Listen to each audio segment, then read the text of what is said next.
C'est extrêmement compliqué de faire comprendre aux gens que non, là en fait j'ai juste besoin d'être dans mon lit et que de toute façon je peux pas marcher plus loin parce que je suis fatiguée. Mais aujourd'hui la fatigue en fait c'est surtout, on prend ça pour de la flemmardise quoi. Alors que non, c'est une maladie et je peux affirmer que moi qui aime faire beaucoup de choses et pas être dans mon lit, il y a des moments où j'ai pas le choix et sur ordre médical je dois m'arrêter quoi. Bonjour, donc je m'appelle Audrey, j'ai 19 ans et j'ai une myasthénie depuis que je suis née et elle a été diagnostiquée à mes 2 ans et demi. Pour faire simple, une myasthénie, c'est les muscles qui ne fonctionnent pas aussi longtemps que les muscles de tout le monde. En gros, je me fatigue plus vite. Donc pas de sport, écrire moins longtemps, et puis dormir plus que les autres pour avoir la même forme que les autres. Je me suis souvent demandé pourquoi ça tombait sur moi, sachant qu'en fait il y a 2 formes de myasthénie, soit une auto-immune, donc ça se déclare tout seul dans le corps, soit génétique, sauf que la mienne n'est pas génétique parce que personne dans ma famille ne l'a. Donc je me suis souvent demandé pourquoi moi, pourquoi ça me tombait dessus, pourquoi ce serait moi qui ferais pas de sport, pourquoi ce serait moi qui devrais plus dormir que les autres, pourquoi c'est moi qui devrais peut-être me restreindre dans mon quotidien. Une crise myasthénique, alors ça peut prendre plusieurs formes, mais en général c'est une décompensation respiratoire parce qu'en fait on n'a plus les muscles qui ont la force en fait de nous faire respirer, ce qui peut être un petit peu dangereux si c'est pas pris à temps. Il y a un matin où par exemple j'allais au collège et ma mère m'emmenait au collège et en fait j'ai juste pas réussi à avaler en fait ce que j'étais en train de boire ou en train de manger parce qu'en fait les muscles ne permettaient plus d'avaler et donc là ça a été directement à l'hôpital parce que c'est un peu dangereux quand même de plus pouvoir avaler. Ça peut être aussi juste une faiblesse des muscles, ça m'est déjà arrivé d'être sur une chaise et de vouloir me lever mais juste de tomber parce que les jambes lâchaient. Donc en fait ça peut prendre plusieurs formes mais en fait la crise myasthénique c'est juste un épuisement en fait et donc les muscles ne répondent plus aux gestes qu'on leur demande de faire.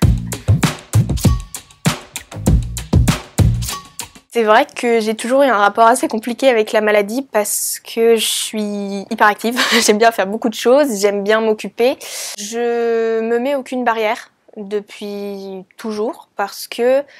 j'ai pas envie de me dire que je peux pas faire ce que les autres ont le droit ou peuvent faire parce que j'ai une maladie. Je veux pouvoir décider de quand est-ce que je lui laisse de la place et de préférence jamais. On me donne les traitements pour, ça me stabilise à peu près et puis du coup moi je donne tout ce que je peux en plus et je fais sans et je dépasse complètement. Quand j'étais plus petite, donc avant le lycée surtout, j'ai toujours pris l'habitude de pas en parler. Quand j'allais à l'école primaire, je devais en fait, j'avais une montre qui sonnait en fait toutes les 3 heures et j'allais en fait dans le bureau de la secrétaire qui me donnait mes médicaments parce que j'étais pas tout à fait autonome. En fait, je me sentais plus mal à l'aise qu'autre chose parce que ça sonnait en cours et en fait, si on était en plein milieu d'une activité, en fait c'était excusez-moi, je vais déranger tout le cours pour sortir, pour aller prendre mon médicament et excusez-moi, je redérange le cours parce que je reviens dans la classe après avoir pris mon médicament. Pour voir que j'ai une maladie, déjà faut me connaître, il faut que j'en ai parlé parce que comme j'ai donc tendance à faire beaucoup plus que tout le monde et à vouloir absolument en fait cacher la maladie et faire comme si je l'avais pas. Il y a encore des gens dans mon entourage, dans mes amis proches, qui n'ont toujours pas compris que j'étais malade. Il y a des gens qui ne comprennent pas, même quand je l'explique et quand il y a des fois où ça se voit, parce que si je fais une crise myasthénique ou que je suis fatiguée, je vais avoir la paupière qui tombe, je vais avoir les jambes qui me supportent moins, je vais avoir les bras qui pourront moins porter de choses, donc ça peut quand même se voir si on fait assez attention. Je suis pour les moyens de communication pacifiques, donc non, la violence, ça ne résout rien, mais c'est vrai que c'est vraiment dommage qu'il y ait certaines personnes qui soient autant dans la négation et dans le rejet de la différence en fait finalement parce que la maladie c'est une différence. C'est extrêmement frustrant parce que on n'est pas du tout vu comme on aimerait que les gens nous voient. J'ai déjà eu des réflexions comme le fait que j'étais plus ou moins malade et donc que ça valait pas la peine de mettre en place certaines choses pour moi ou des aménagements. Ou aussi, j'ai déjà eu des professeurs de sport qui ont essayé de me faire du sport et qui m'ont puni parce que j'avais pas ramené des affaires de sport. Je peux pas courir, donc une professeure qui essaye de me faire courir je suis désolée madame, mais je vais pas pouvoir le faire. Il y a même des moments où j'ai déjà réfléchi et je me suis dit mais pourquoi en fait par exemple je me mettrais pas dans un fauteuil roulant, au moins les gens verraient qu'il y a un handicap, et même si j'en ai pas besoin au quotidien, au moins les gens au quotidien verraient qu'il y a quelque chose en fait et que c'est pas du vent quoi.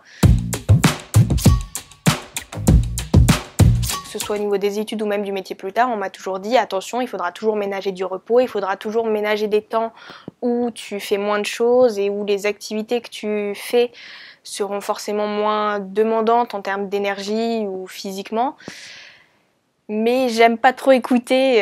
ces recommandations qui finalement en fait sont plutôt bienveillantes, mais c'est vrai que moi j'aime pas trop faire en fonction de ça parce que encore une fois, j'aime pas me dire que je suis en situation de handicap et que il y a certaines choses que je peux pas me permettre parce que j'ai cette maladie. Donc moi, je me mets pas de barrière et j'aimerais pas qu'on m'en mette, alors que même moi, je m'en mets pas. Après, je pense et j'espère que avec l'évolution et en grandissant et avec un corps qui se développe encore et peut-être la médecine et certainement la médecine qui avance, j'espère vraiment qu'on trouvera de quoi me stabiliser vraiment à un niveau élevé et pas juste à un niveau qui me permette de faire le strict minimum. Je ne perds pas espoir et je suis certaine qu'avec les progrès de la médecine, ça arrivera un jour et donc plus tard, j'aimerais bien pouvoir, disons, avoir une vie normale. Et où j'irai plus à l'hôpital tous les 2 mois et où j'aurais plus besoin de prendre beaucoup de médicaments en me levant le matin.